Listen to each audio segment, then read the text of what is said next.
Hello, welcome to episode 25. We are Sister Confessions, Michelle and Desiree here. And Michelle, it's great to talk with you. It's been a little while. How are you? I'm good. Things are good over Good. here. It has been a while. Lots of small projects on my side, but I heard you have some small projects going on at your house. And the last time we spoke, you mentioned you had a big confession about your health. So if you could fill us in with where you're at on that, that would be great. Okay, will do. So last episode I shared there was a tumor found on my kidney. I had to wait like 6 weeks for a scan to see if it was cancerous or not. I did have that scan last week or a couple weeks ago. And and I met with the urologist last week and he said it's 70 to 80% cancer. It's not completely known because they're not going to biopsy it or anything. And it is so small, they just want to watch it. So they're going to scan me every 6 months to see what it does, if it grows bigger and then if it gets bigger, then we'll decide if we should remove it or not. So that's the update. Just jumping right into health updates here. Wow. I have a lot of thoughts Exactly. on that because I we have cancer in the family. We've lost several family members to it. And let's just wait and see what happens does not sit well with me at all. Like, let's just I let agree. it grow in you and Maybe spread or yeah, or get bigger or get worse or I agree. When I went into that appointment, I was like, okay, they're gonna biopsy it to confirm it's cancer or confirm it's not cancer, one way or the other, and then it will have surgery to remove it. From my semi-professional experience watching all the doctor shows, they always biopsy the cancers, right? So I asked about that and what he said about it. Actually, my urologist is really interesting. Well, I have my laptop right here. He types everything in the screen in front of me and I'm reading it and then he'll explain it. So it's like this weird exchange. It's not like us talking about it. He is typing it. And I have all these questions as he's typing it, but I have to wait until he's done typing this long thing. It's a weird interaction. So I do have an appointment for a follow-up, a second opinion, actually. I asked him to refer me to someone who has um, his opposite recommendation. Because his number one recommendation really was it's tiny and where it's at on your kidney would be really hard to remove surgically.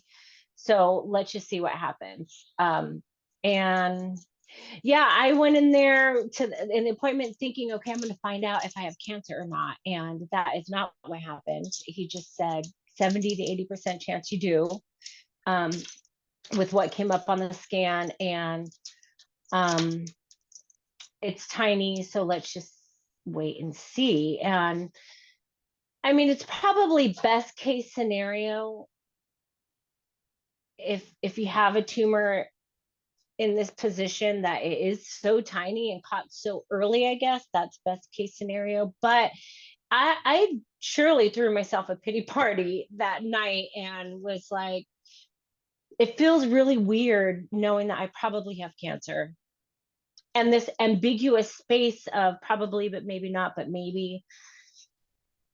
yeah. It kind of gave me just other things in my life. It's like another lesson of faith in God and not having fear of the unknown or not trying to manipulate the future or not trying to predict the future, but just like having peace with not knowing and having faith.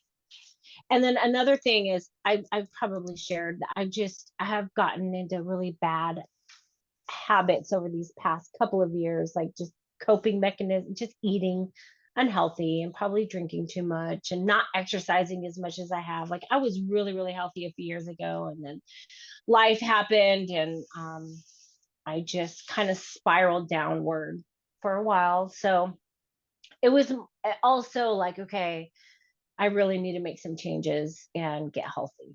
And so my reframe is, okay, it's this unknown and I need to get over that. Like it's small, and be grateful for that. And I'm just gonna kick butt and get healthy and do all the things I was doing before and go back into the scan, and maybe it will disappear. Like maybe it just won't even be there, won't be a concern. And I'm hoping for that. So yeah, that's my health update. Kind of a big update, but not really anything still, I guess. Just wait and see. It's a big update. I think so. Yeah. Update of unknown, I guess. You have your background blurred out, but I saw it not blurred and I really liked it. You made some changes. Oh, I do. Yes. Well, okay, I'll unblur for a few minutes. Maybe I'll keep it unblurred. Um, Um, so my 5 seconds new more. we have this on 24/7 even in the summer. It just looks nice, our little fireplace. But so I think the last episode I had talked about, we are working towards becoming foster parents. And so we needed to move a whole bunch of stuff around. So my office that I normally podcasted in now is in the living room. So this is our living room.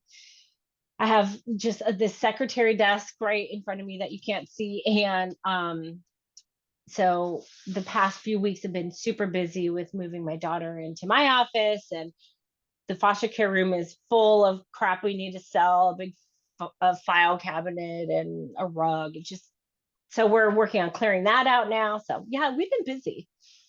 There's been a lot going on for sure. Painting. You sent me pictures of you painting. We redid our master bedroom, which I don't know about you. Okay, have you worked on your house? Do you paint? No, Do my you not house like it? was the way when I bought when I found this house, it was exactly how I wanted it, and I didn't have to do anything. But times have changed. I've been here. It's gonna be 10 years Wow. next year, so the style is outdated, and the colors are the browns. It's not.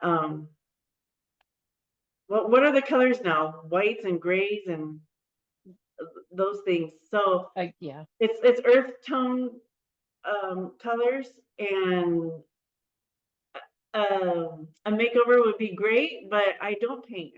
I love you and our other sister. You guys Yeah. redo. You guys like have projects in your house all the time, and I love it. Yeah. Yes.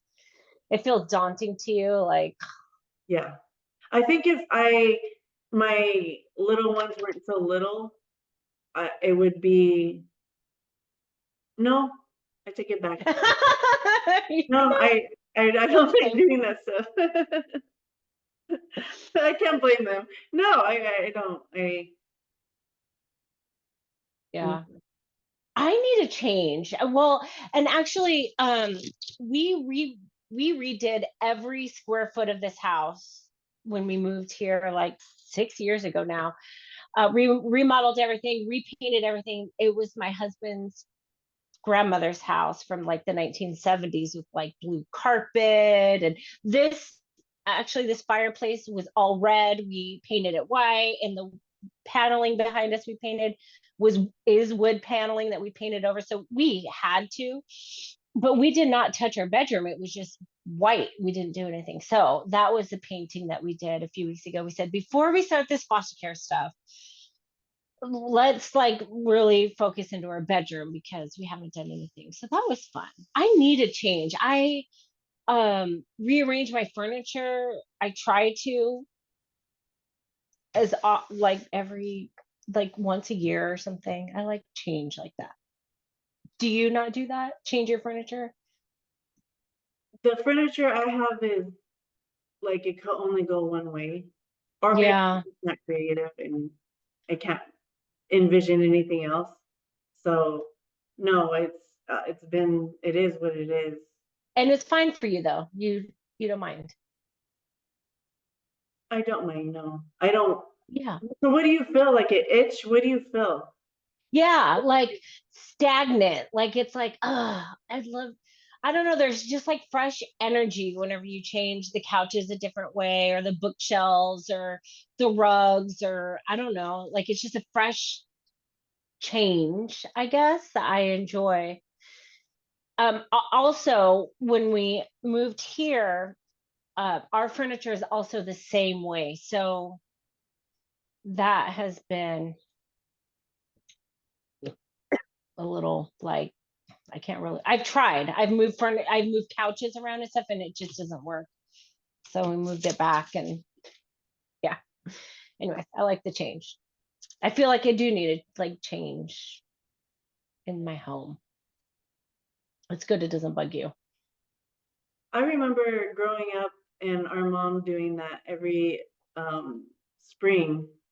She Mm, would rearrange the furniture. And I know what you mean by a fresh energy. Like it does feel the vibe in the room. You feel a different vibe, energy, yeah, whatever the word is. You do have a different feeling, and so I know what you mean by that. Um, and I don't have that. yeah. Good. I Keeps it haven't changed simple. nothing in the past 9 years. Good. Well, I have when I moved in here, I wasn't pregnant. I didn't have any children. Um, when I got pregnant, I was here for a year already, and the couch was too low. It didn't bother me Oh, before, but then I was pregnant and I couldn't. It was, I, it, no. So I bought a high couch for you don't have to get so low to sit down. So that was new and exciting when I got that. see? That was Yeah. 6 years ago. So that was a change. Right. And you having two kids in the time is just new and exciting in of itself. Yeah. The Yeah. crib, the toys, the high chair, the all the Yes, things. I too many toys. I've had Michael's 6 and all the toys he's had since he was six I still have. Like there's way too many toys. I don't even I maybe you could give me some pointers on how to purge toys. Oh gosh. What do you do Well, with all of it? Why it's overflowing. okay, real quick. I'm gonna go visit in next month. We should get a big box and you A need to, big trash I'll can? no, I'll ship them to me because we don't have toys for little kids. Like my son's 16, 17, and my daughter's 10, and we're doing foster care ages 0 to 5 or so. I don't have any toys. I'm like, I Oh gotta buy it all yes, again. there we So go. yes, we'll Okay. repurpose. But a great thing that I did with the kids is rotate the toys. Like I took half the toys and put it in a big tote and just put it up in the closet. And then like in 6 months, switch them out. And it's like Christmas. And like, because when they have so many toys, that can be overstimulating and they're just like bored with all of them. But if you put them away and bring them out, then it's like, oh, I forgot about this. It's my favorite, blah, blah, blah. Yeah. So that's a good thing to do too, is like rotate them so they get fresh new toys. Yeah. Yes. Yes, their birthdays are coming up next month, and More toys. yeah, Mariano said I put on the invitation the size of the clothes they wear, and he said, "Can you put on there no toys? No toys, please." Yeah. But you did not put it on there. I saw. I So didn't. anyone I watching who's going to the party, no toys. yes, no toys. Yeah, toys can it can get overwhelming. Hey, but honestly, really let's ship a box of the toys that he's totally outgrown, Sure. that the baby doesn't use, Yes. that we could just Oh, I have like 6 totes. yeah. Yeah. All right. I'm glad you asked. I'm glad we talked about I this. know. We got some new toys. Yes. You have been helpful, not just in that. I mean, that's going to be a great help. Thank you.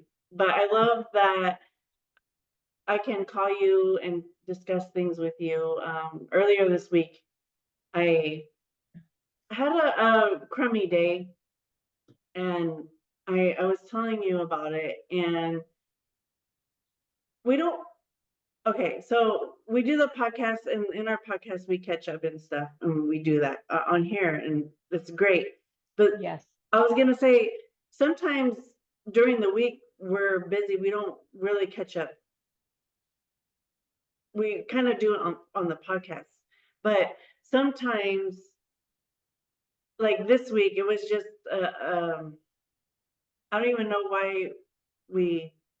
I called you to ask about your Oh, appointment. And yeah. it was just Yeah. a crummy day, so I was telling you about it, and it wasn't anything, like, in particular, it was just, like, every situation that day to me felt like I was being, here we go with the words, I was being measured measured negatively, in other people's perspectives of me, or, like, Critique. competing, like trying to one Mm, up all the time instead of like, can we just have a mm, conversation? But does it have to be like this? And mm. when I was telling you this, you were like, Michelle, I go through that, and I know you've told me you've gone through that, but Yeah. from what I was explaining, I thought it was like not the same. But when we were talking, it was a revelation for me because I thought it was them. And you're like, Mm. that's a you problem. And Did I say it nicer? you did say it nicer, Okay.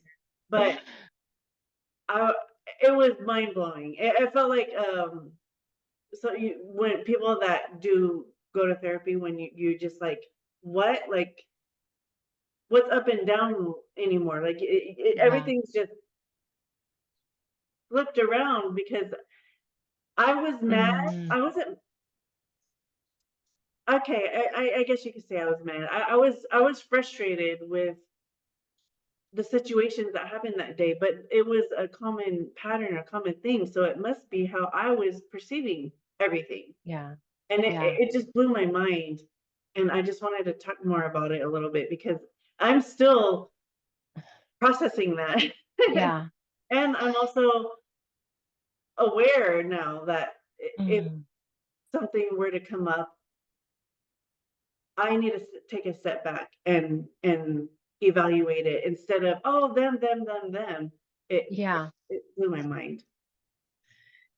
For me too. And um for this conversation, I also was like, I had this aware, so it's, oh, so if it's like if someone is coming and um critiquing, or, oh, what about this, or you should do it like this, or whatever, we can perceive it a lot of different ways, and sometimes it's like, oh, well, they're just competing with me, they think they have a better idea, or they're trying to be better, or something like Be that, better. Yeah. be better than me, or, and yeah, and it's like hard to um be confronted with that personally, like, oh, okay, maybe it's not them, it's me. Like maybe I have the issue here, that I'm the one projecting that. And that is what we talked about like thinking that other people are maybe competing with us whenever we're the ones perceiving it in that way. Yes. Mhm. Um, I don't like that. I'm trying to think of a specific example, and that's crazy right now because it just happened this week, but I can't tell you the example. Like it's not in my head. All I know is I'm trying to remember what the example was. I, I I can't even tell you what it was, but it was. just to be a little bit more specific, because I think I was Yeah. pretty vague in describing it. I'm working on something, and this is what I do. This is my profession. This is my career. And someone that doesn't hasn't been in it is telling me how to do it, and doesn't even like use the software that I use. Like it completely different. And I'm getting like, why are you telling me this? But in a negative way, instead of, oh, they're just trying to help, or they're trying to give you ideas or brainstorm, or I'm getting feeling like attacked isn't the right word, but feeling critiqued, In critiqued. Mhm. critiqued. And um I think it goes to childhood, if I really think about it, of I wasn't critiqued. I don't feel that I was crit critiqued a lot by our parents. I don't feel that way, but I do remember witnessing it a lot, of critiquing of others. And Mhm. so in my formative years, I'm seeing other people being critiqued all the time, and I'm, Yeah. oh, this is how Other everyone people thinks. are. Yes. Yes. And so when someone's trying to give me feedback, I'm like, oh, they're critiquing me because that's, but I just connected the dots right this second. Mm. Wow. that that and it's not. Everyone grows up in their own households with their own parents that Have are their own issues. are and everyone, we're all similar in ways, but we're all very not similar in ways, and that's the Yeah. reality of the whole world. It's just your little bubble. Yeah. What are your thoughts? I that's been something that I have continually struggled with. Unsolicited feedback. I have a really hard time.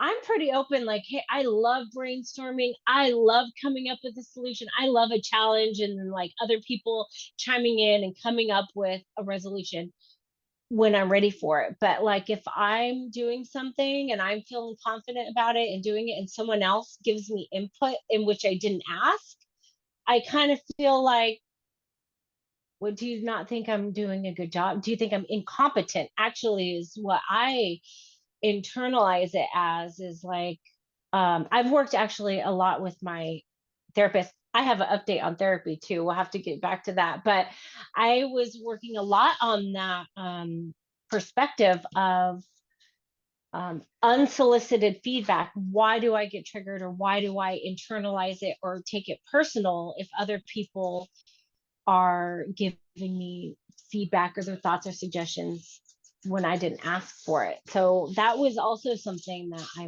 continually like, okay, they're just trying to be helpful.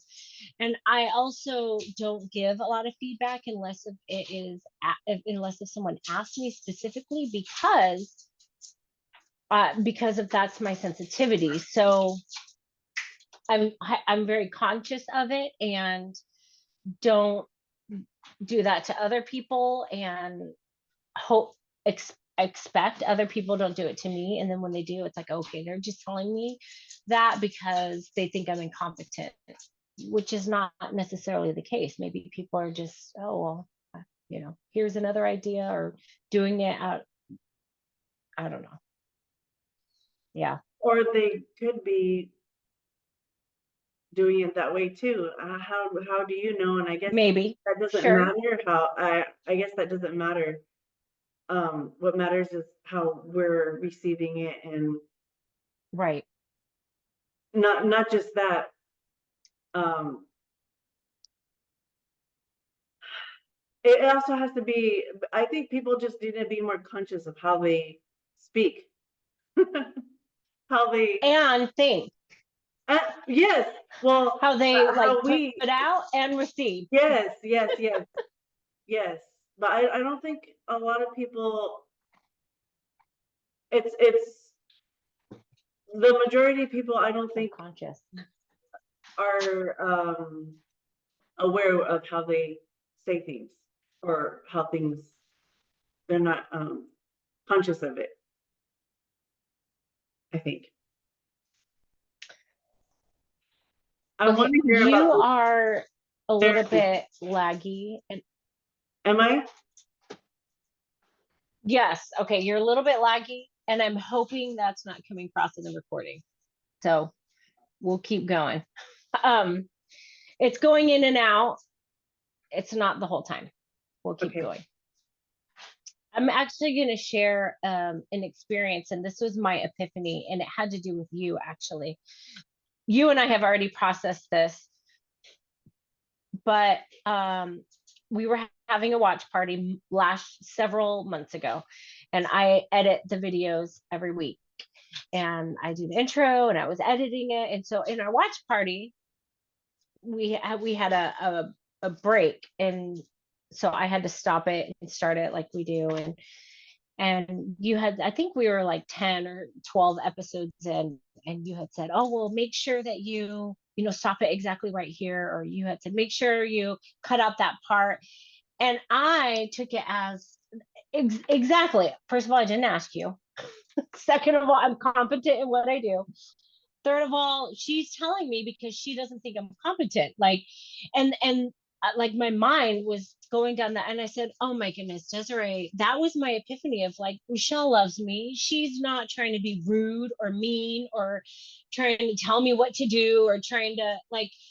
I processed it with my counselor that I and you too. That was such a big epiphany of like I'm taking things personal when I shouldn't be. Like she should be able to share whatever she wants, and I shouldn't be like, oh well, that's just my issue that I need to work on. And so that was actually my first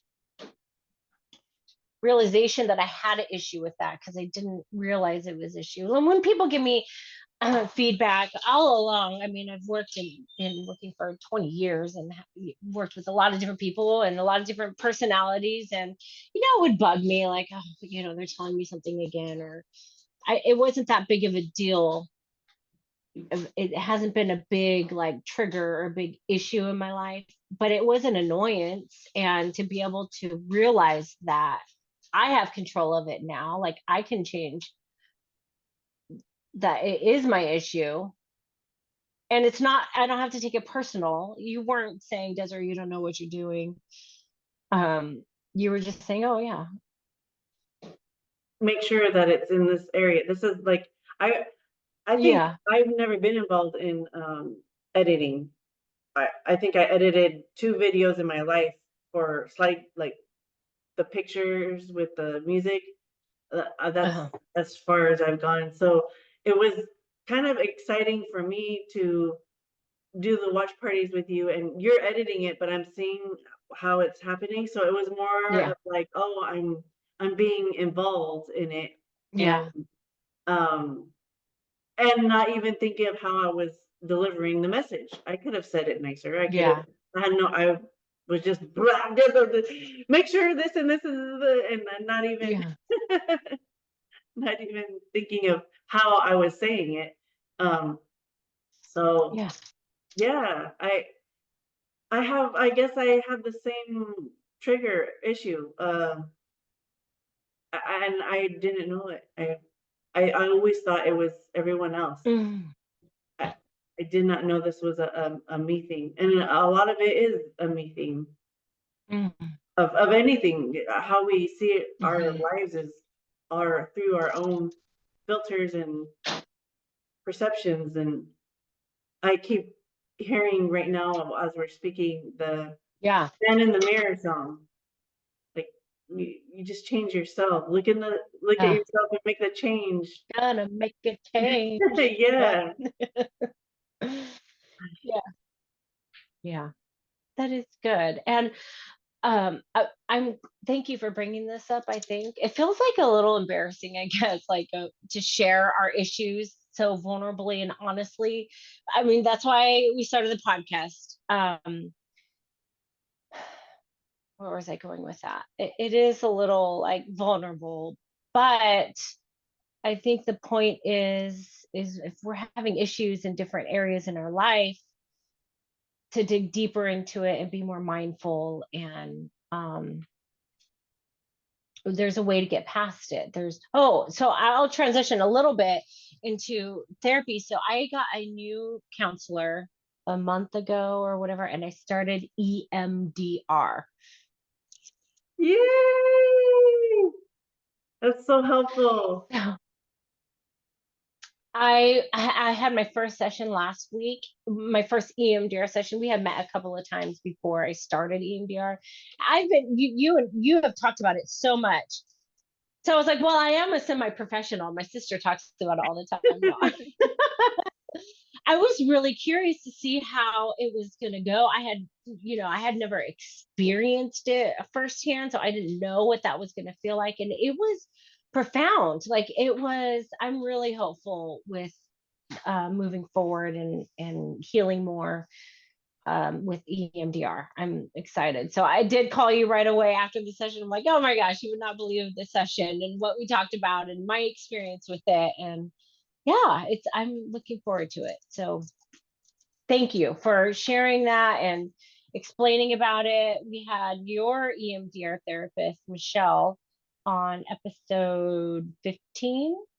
Yeah. So go back. If you're interested in EMDR, definitely check out episode 15 because she really talks about the ins and outs of it. Um, it was great. Looking forward to it. What did you use? So for me, and all EMDR, they have different methods. It's bilateral movement in your brain. So either your eyes or your senses, your eyes. I followed her finger. She acquired all these other tools, and none of it worked for me. Just the finger, like this. I just followed her finger. Um, but she had a light bar, and the lights would go and you'd have to follow it. That was way too overstimulating for me. I couldn't concentrate. Um, and then she would use buzzers, and still too overstimulating. Just the finger is all I needed. What did you use? I'm just kidding. I'll get to that in a second, but it's called EMDR, eye movement desensitization reprocessing. So she used the buzzers for me. They're like little, they vibrate in your hands, each hand, and then it vibrated on each side, and she could change the intensity of the vibration and also the frequency. But why would the vibration, if it's called eye movement, I actually had my eyes closed during it. I wasn't doing so. It makes sense if they go back and forth because that is eye movement. But if it's EMDR, but they're using the vibration, I hear you saying bilateral, but it's EM. So I just was curious about that. that's how it started, and it's evolved since then Oh, from okay. all the studies and realizing that it started with I Eye believe it was movement. a woman looking at like trees. She's at a park. I hope I'm not messing it up too much, but she was like looking at the different trees, and she realized that like did something to her in her mood, in her therapy. I mean, she wasn't even in therapy. She was a therapist, but she discovered that through her eye movement. So, but since then it's evolved, and it's the bilateral. So even Okay. with my therapist, when I got pregnant, the eye movement was too much. Just Mm. following her fingers was too much for me. So she would put headphones on me, and as Oh, we just did talk therapy, but with the headphones, it was uh, bilateral music. It was just music. it was like classical music, but playing bilaterally, or Oh, like sounds of interesting. nature, like kind of like a when you listen to the things on YouTube of calming music with like the Hmm. birds and stuff like that. She had that, but it was bilateral in my ear. And that was, Wow. she Senses, did it yeah. without me having to use my eyes, because when I was pregnant, it was too much. I love that. Thank you for explaining, because I was wondering, how is it EM whenever I have these things? Now, you had said it incorporates your senses. So I can see the kinetic of touch with the vibration, the auditory with the sounds, the visual. What would be smelling? Is that not a component? She would put lavender oil on the headphones. I think that was But just it a doesn't go combo. like, okay, it doesn't go back and It forth. wasn't, I'm like, I do don't they think it do was like a salts on? bilateral. Maybe, Okay, maybe, maybe you're onto something. Bring that up in one of they have EMDR conferences for all the therapists. Um, yeah, maybe. I don't know. I was just curious about that sense. One nostril to another. Yeah, that's like quick therapy there. That'll Yeah, get you going real good. Yeah, it was really good. So I'm looking forward to more continued healing and growth, and yes. just, I'm so addressing happy all for the you. things. Yeah. Well, thank you for introducing it to me. And like we said, that episode 15, um EMDR therapy, talk all about that. So Yes. check that out if you're interested, because it is phenomenal. Like, it was whatever issue I started with, they like gauge it, and it was like 100% disturbing to me, whatever the issue was. And then at the end of it, it was at 60%. Like, if you can quantify, it's kind of hard to quantify, but if you could, I was like, that's like a 40% increase that I experienced from that one session. So I'm looking forward to it. So thank you. Yes. So happy for you. I can't wait to hear more about it. Yeah. Because like I said, I've done it for 10 years and it's changed my life. So if I could help anyone, even just with this podcast, to get them interested and it, just there's help out Yeah. there. There's help out there, and Yeah. there's people that want to help and care for us, and Yeah. I'm one of them.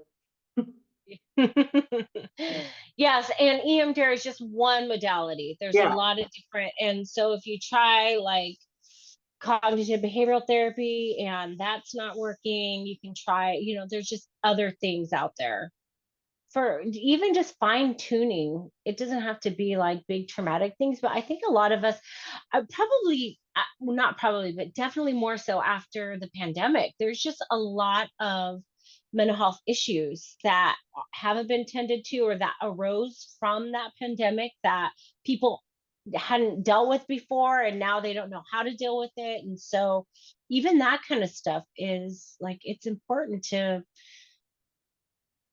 seek help. There's yes, people out there. because it's It's good. there. Yes. It's there. Michelle, I'm looking forward to continuing EMDR and continuing processing different like limiting beliefs I had, or um, issues that I didn't realize I had. And I was thinking about when you first were sharing about our conversation about like other people competing with you. And we were talking about that. I was thinking about my own issues as well, because I have experienced that too. But um, I kind of am thinking of it in two ways. Is it like, are you interpreting that people are competing with you, or are you interpreting that you're incompetent? Because I feel like they're kind of parallel and similar, but also two separate things. Does that make sense? How, because I've also processed that too. Like, I'm doing something and someone comes in and they and it's like, oh, okay, do they think I'm incompetent, or are they just trying to be better and do better than me, like a competition? In my mind, I'm thinking that. I don't know. Yeah, what do you think about those two differences, because they are different, like incompetence versus competition? Yeah. that's tricky. Um, I need to process it more.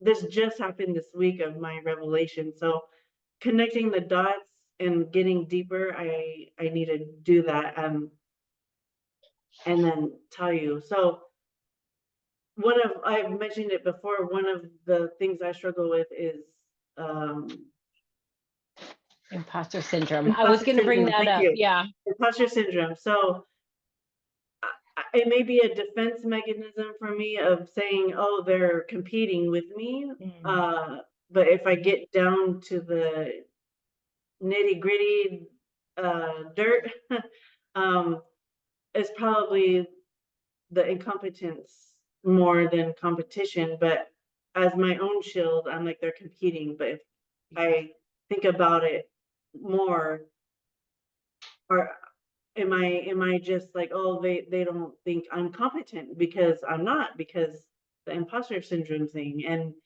um they're gonna find out. I find out what? I don't know, that I actually know what I'm doing, or no, that's not what goes in my mind. What goes in my mind is that they're gonna find out, but oh, find out that I'm a fraud, but You're not a fraud. I'm not a fraud. I've been doing this for a while now, but it's yeah, I think it's as we're talking about it, it's probably a defense mechanism for myself of they're trying to compete. And that doesn't sound defense at all, but it's for me not to think, oh, they're critiquing me because they know I'm not competent. Does that make sense? Hmm. Absolutely. They think I'm not competent or I feel incompetent. Imposter syndrome. It goes back to that. Yeah. And Yeah. I don't know why. I don't know why I feel that way, as in I keep putting myself in these situations, like, to feel, or I mean, you would think somebody, me, I work in male dominated um environment, but not just in engineering. Before engineering, I worked at Kragen or O'Reilly's in AutoZone, and dealt with people, um, and that was like young me, like a young 21-year-old female working at a auto parts store. No one, and I didn't get treated. What's the word? I got With treated respect. differently. They didn't think I knew anything, and I mean, I was learning. I was 21. I'm still learning. Um, so what I'm trying to get at is, I you would think someone that puts themselves in these situations would not have imposter syndrome, because I've Mm, always put myself in the I just happen to like these things that happen to be what all exactly. other men like, and I am not Yeah. a man. I just like this stuff. It's not, Yeah. but I and that I deal with a lot of uh, I think that's why I have imposter syndrome. I can't be sure. And I've been in therapy for 10 years, and I still I can't you're crack saying that about code. that, about being in a male dominated. I mean, it's true about women in the workforce and how women are treated differently, and things are changing slowly but surely, I Slowly. suppose. Yeah. Um, because I never experienced that being a social worker. It's mostly female dominated. And I've experienced similar things, but so it makes sense why you would feel like the imposter syndrome, because of they're just being all men, maybe talking down to you or questioning you more than they would another man because you're a woman. What do you know? Yeah. But Then you love I cars, value and that's myself. yeah, Yeah. So I think yeah. that's, oh, well, here we go. Uh, crack the code. I love it. Good. Well, Michelle, it was so great to talk with you in person. So Michelle had said in the beginning that we do these podcasts and checkups and the check-ins, and I love it because we do Zoom, but we do talk here and there throughout the week, and it's over the phone. It's not the same as in person. I always love talking with you in person about these things. It's much better to see your face. Do you have any last thoughts? Oh, episode 25. I don't know if I had mentioned that, but and it's almost our 1 year anniversary from when we first started the podcast, like a year ago in April. We got together, we were like, let's just hit record and see what happens. And a year later, 25 episodes. It's like, Check and out, check out the pilot. That was our, we hit record and see what happens at a restaurant. restaurant. That was so funny. Seeing the people walk by, we're like, okay. Um, we've learned a lot through this journey, and we have a lot more learning and growing to do, but I think we've done a great job just in sharing our journeys and challenges and Yeah. things that we've learned. And hopefully viewers, it's been an inspiration and encouragement and helpful to you too. This is why we're doing this. Yes. So yeah, any last thoughts on any of that? I thank you for bringing that up. A year, that's crazy. And every I know we are helping people because every month we get an email from YouTube telling us we're getting new subscribers. And that just makes me so happy because that means it's getting out there and helping all of you wonderful people. And Yeah. I'm just excited to be able to be in a place where I'm comfortable sharing my uncomfortableness. Because I never thought I'd be here, where I'm at in life of my mental health. It's been a journey, and I'm still have a far ways to go. But I love that we could share our confessions, our vulnerabilities, and Yeah. to show that you're not alone. And Yeah. we all go through stuff, and that's what this is all about. I love Right. you. I love you too. Good. Yes. Good, good, good. Well, stay tuned. If you're watching and you think this would be helpful, then share it with someone. Subscribe so you get notifications when we have new videos, and we'll just keep the conversation going. Yes. All right. To be continued. See you next time. We will talk soon. I love you. Bye. Bye, Michelle. Bye, guys.